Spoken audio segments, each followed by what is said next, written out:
और एक पेपर ले लो और पेन ले लो नोट करने के लिए। चेयर ले लो आप लोग दोनों, विंड दोनों को बुलाना है यार। कौन गया अंदर, कौन गया अंदर, कौन है भाई? आओ जल्दी। तो आप अपनी कंपनी का नाम, जिस कंपनी से आप लग रहे हो, RB associates Bhopal.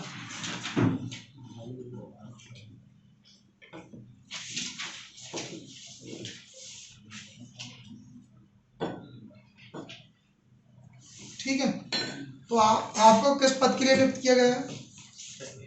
Quality control, quality controller, QC.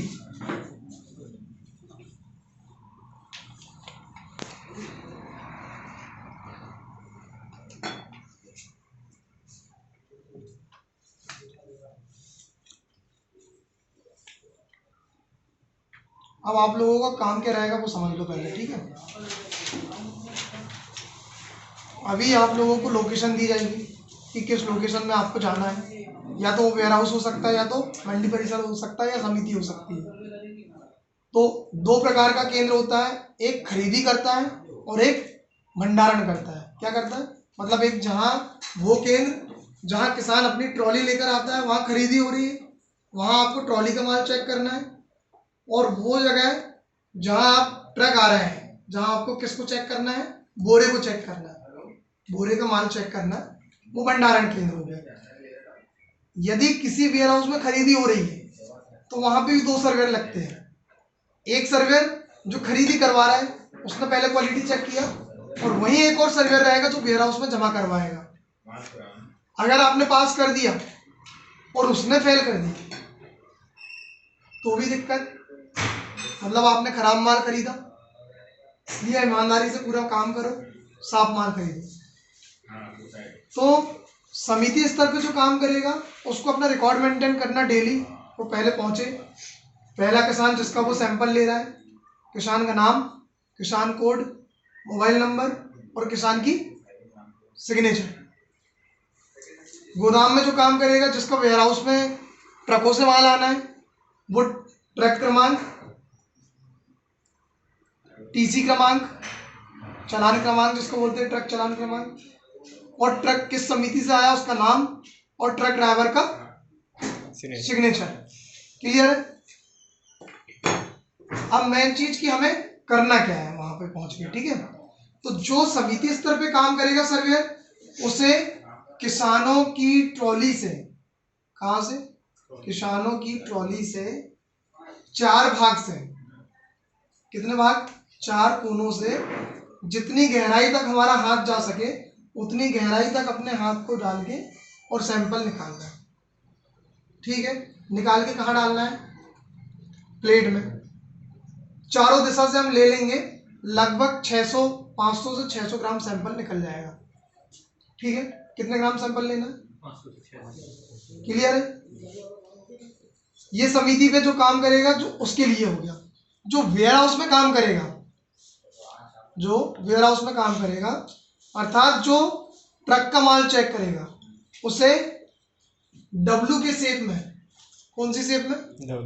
मतलब वो ऊपर से मारते हुए लाएगा परखी से, ये परखी समझना सबको, ये प्लेट ऐसा मारते हुए लेते आएगा, फिर डब्लू की शेप में वो सैंपल निकाल लेगा। कितने ग्राम सैंपल? 500 से सम्मिश्रण। ठीक है, सैंपल ले लिया। सैंपल लेने के बाद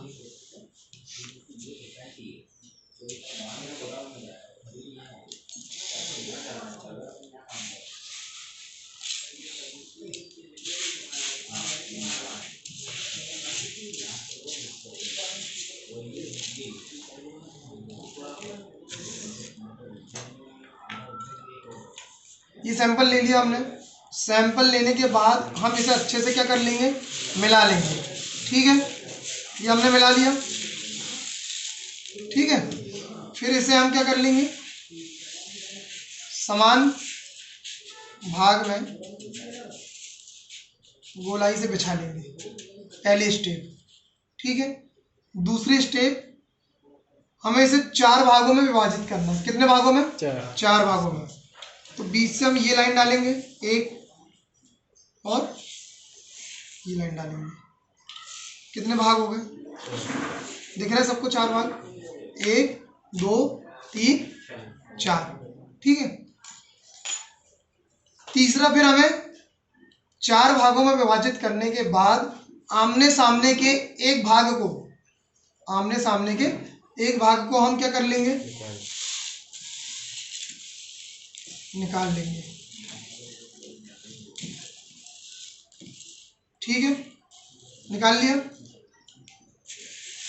इसके सामने वाले भाग का भी हम निकाल लेंगे।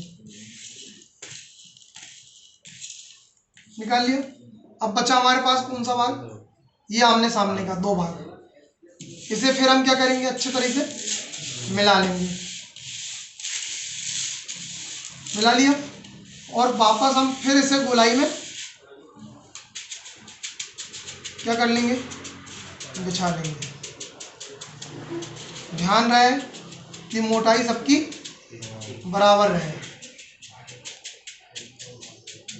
ठीक है। इसे फिर से हम पुनः 4 भाग में बांट देंगे। बांट दिए। अभी हमने ये वाला और ये वाला भाग निकाला था। अब हम जो बचा वाला है वो निकालेंगे आमने सामने का। हम तो ये निकल गया।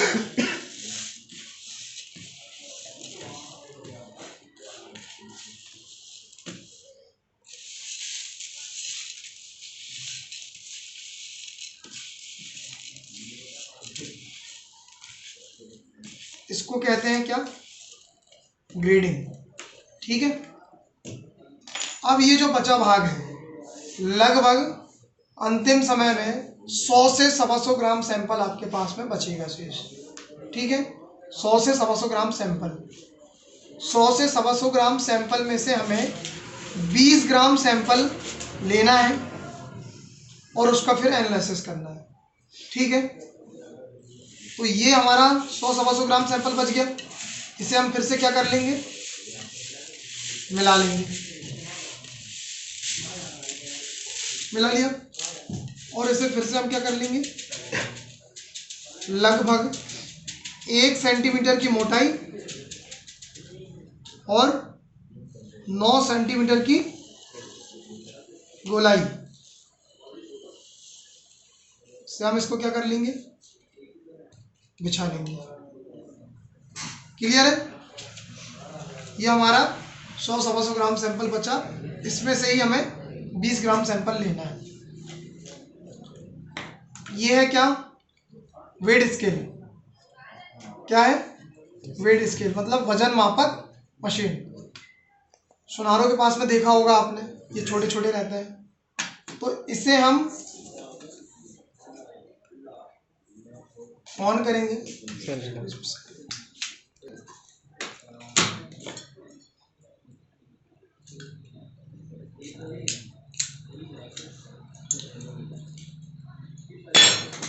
इस तरीके से हम क्या लगा देंगे? सेल लगा देंगे, ठीक है। वही चलो।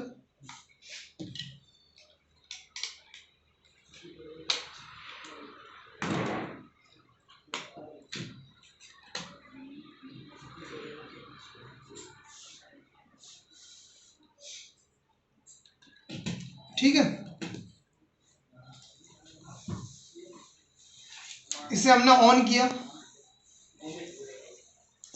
क्या आया उसमें? कुछ आया? 0 आया। 0 क्लियर कर दिया। ठीक है, 0 आ गया। मान लो 0 नहीं आ रहा। ये मशीन हमने ऑन किया। इसके बाद हमें क्या रखना है? कटोरी, जिसमें क्या लेंगे हम? 20 ग्राम सैंपल। कितना हो गया उसका वजन? 14.3। ठीक है। अब इसे 0 लाने के लिए हम क्या दबाएंगे? टेयर। क्या दबाएंगे? हो गया 0? हाँ, हो गया। ये कैसे चलाना सबको क्लियर है? सैंपल कैसे लेना क्लियर है? ग्रेडिंग कैसे करना क्लियर है? अब हमें इसमें 20 ग्राम सैंपल कैसे लेंगे ध्यान से देखना आप, क्योंकि ये 20 ग्राम सैंपल से ही हमें पूरा पैरामीटर डिसाइड करना है। सबसे पहले लेंगे हम कहाँ से? बीच से। कहाँ से लेंगे? बीच से। ये एक स्कूप लिया, ठीक है, ये बन गया हमारा क्या, सेंटर पॉइंट। अब हम इसमें से 4 दिशाओं में से एक एक स्कूप निकालेंगे। कितनी दिशाओं में? 4। मतलब यहाँ से पूरब, पश्चिम, उत्तर, दक्षिण। मान लो ये एक दिशा, ये एक दिशा,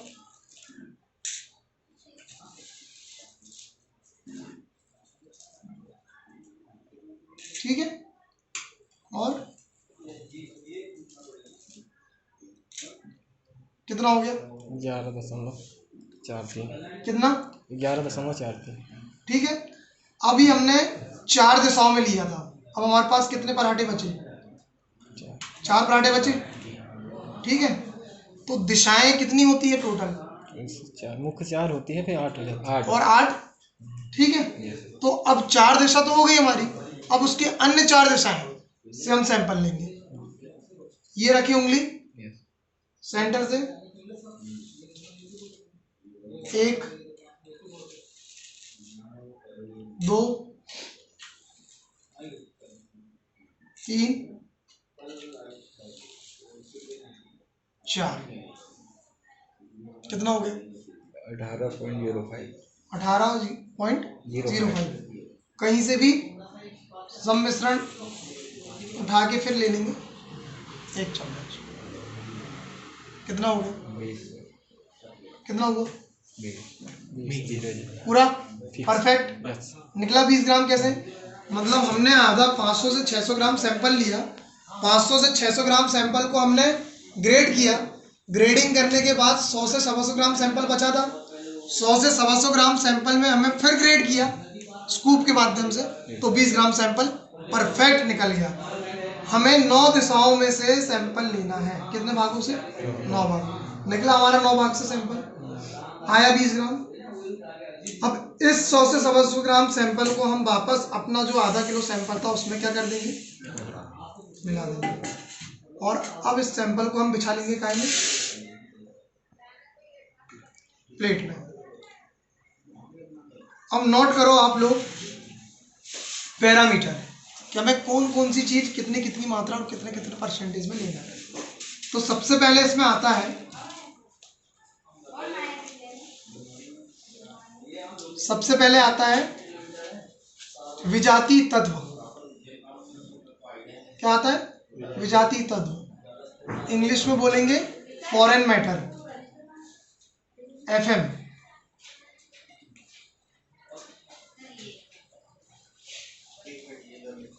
ठीक है। इसमें फॉरेन मैटर में क्या क्या होता है? कार्बनिक तत्व और अकार्बनिक तत्व। लिखो उसमें फॉरेन मैटर में कार्बनिक तत्व और अकार्बनिक तत्व। अच्छा, कार्बनिक मतलब कोई बताएगा कार्बनिक मतलब क्या होता है? बता। जिसके जलने से काला कार्बनिक मतलब, अरे नहीं, जो कचरा वचरा नहीं मिला रहता है, मैं ये नहीं पूछ रहा, मिट्टी कचरा फचरा ये नहीं पूछ रहा, मैं डेफिनेशन पूछ रहा हूँ। What is the definition of organic और इनऑर्गेनिक? Agriculture student.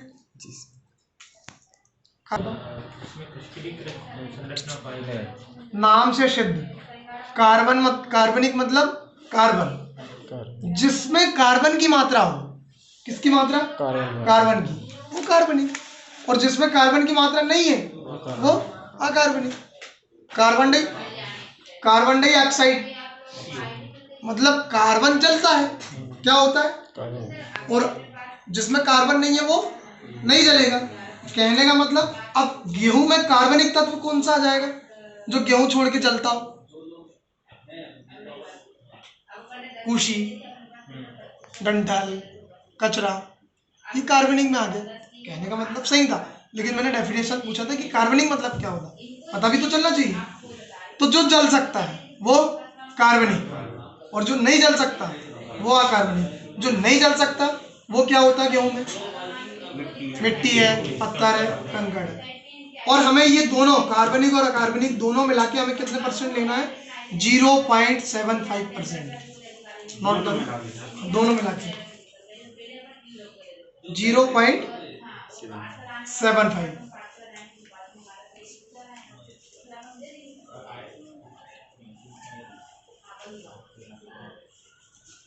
दूसरा आता है इसमें फिर क्या, क्षतिग्रस्त, बदरंग और अंकुरित दाने। क्लियर?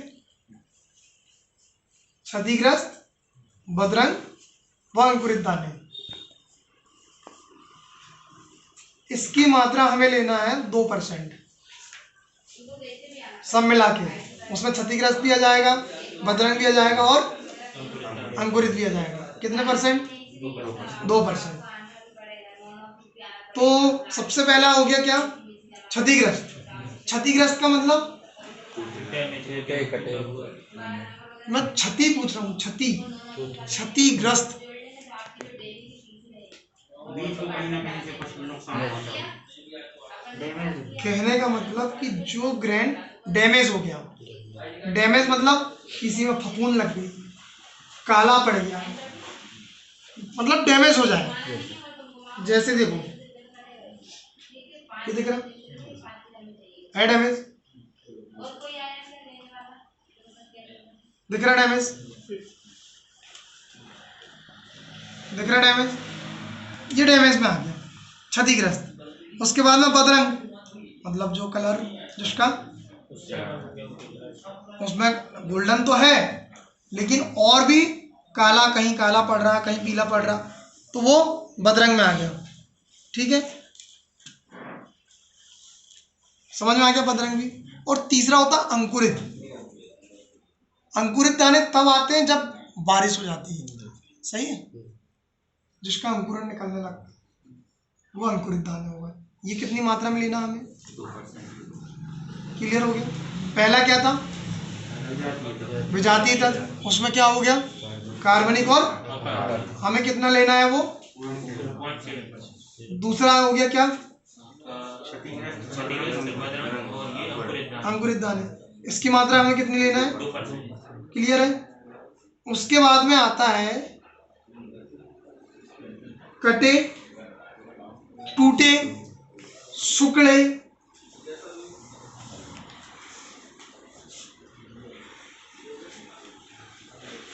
और कुम्हले।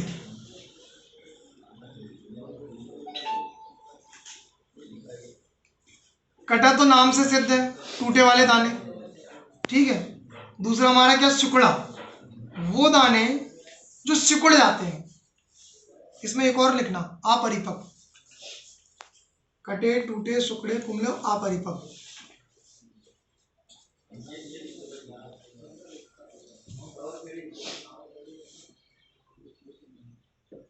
वे दाने जो